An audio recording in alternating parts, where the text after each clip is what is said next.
એક ટેન્કર માટે rescue operation શરૂ। છેલ્લા 26 દિવસથી હવામાં લટકતા ટેન્કરને ઉતારવાની કામગીરી હાથ ધરાઈ છે।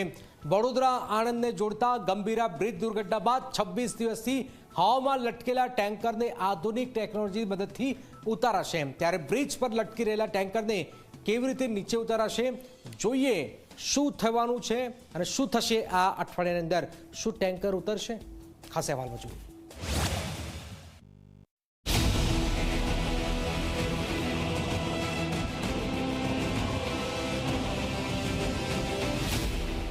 પોરબંદરની વિશ્વકર્મા મરીન ઇમરજન્સી રિસ્પોન્સ સેન્ટરની ટીમે ગંભીરા બ્રિજ પર લટકી રહેલા ટેન્કરને ઉતારવાની કામગીરી હાથ ધરી।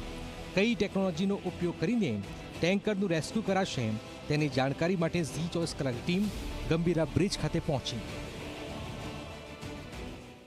વિશ્વકર્મા મરીન જે આ રિસ્પોન્સ સેન્ટર છે તેના દ્વારા કરવામાં આવનાર છે અને કંપની પોતે આગળ આવી છે આ બીડું ઝડપવા માટે અને કંપનીના તમામ કર્મચારી અને ટેકનિકલ જે ટીમો છે, એન્જિનિયર્સ છે તે અહીં આવી પહોંચ્યા છે। સિંગાપુરથી ખાસ 3 એન્જિનિયર્સની ટીમને બોલાવવામાં આવ્યા છે। સાથે જ અહીંયાના પણ એન્જિનિયર્સ અને કર્મચારીઓ કામ કરી રહ્યા છે અને એવું માનવામાં આવી રહ્યું છે કે 3 થી 4 દિવસની અંદર આ જે ટેન્કર છે તે કોઈ પણ પ્રકારની કોઈને પણ જીવને નુકસાન થયા વગર એકદમ સહી સલામત રીતે કંપની બહાર કાઢી લેશે તે પ્રકારની વ્યવસ્થા અને તે પ્રકારની તૈયારીઓ અત્યારે કરવામાં આવી રહી છે। વિશ્વકર્મા મરીન ઇમરજન્સી રિસ્પોન્સ સેન્ટરની ટીમ પોતાની સાથે મરીન એર બલૂન સાથે લઈને આવી છે। બલૂનને ટ્રકને નીચે મૂકીને તેમાં હવા ભરીને ટ્રકને ઊંચી કરશે। 900 મીટર દૂર ઊભા રહીને તેઓ ડ્રોન કેમેરાથી આખા રેસ્ક્યુનું નિરીક્ષણ કરી રહ્યા છે। મરીન બલૂનમાં હવા ભરવા માટેનો જેટ પંપ પણ બ્રિજના છેડે ઊભો રખાયો છે।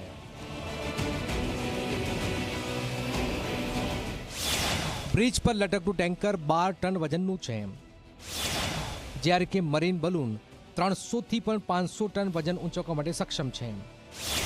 એટલે કે મરીન બલૂન માટે ટેન્કર ઊંચકવું એ રમકડાને ઊંચા કરવા બરાબર છે।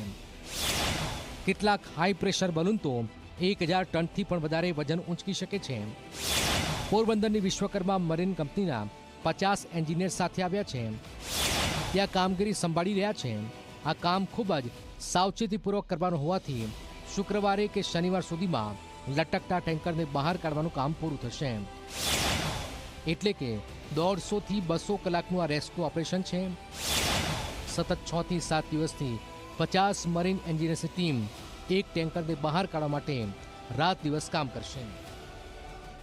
ગંભીરા બ્રિજની દુર્ઘટના પછી જે એક ટ્રક ત્યાં ફસાયેલું છે, આ ટ્રકને ત્યાંથી રેસ્ક્યુ કરવા માટે પોરબંદરના વિશ્વકર્મા ગ્રુપની MERC marine emergency response centre, જે સમગ્ર ભારતમાં મરીન સેલ્વેજિંગના એક્સપર્ટ છે, આ લોકો તરફથી આખો રેસ્ક્યુનો પ્લાન તૈયાર કરી દેવામાં આવ્યું છે। સમગ્ર ઓપરેશન બ્રિજથી 900 મીટર દૂર રિમોટલી એમના જ્યાં એક ટેમ્પરરી ઓફિસ સેટ કર્યું છે ત્યાંથી સમગ્ર ઓપરેશન થવાનું છે।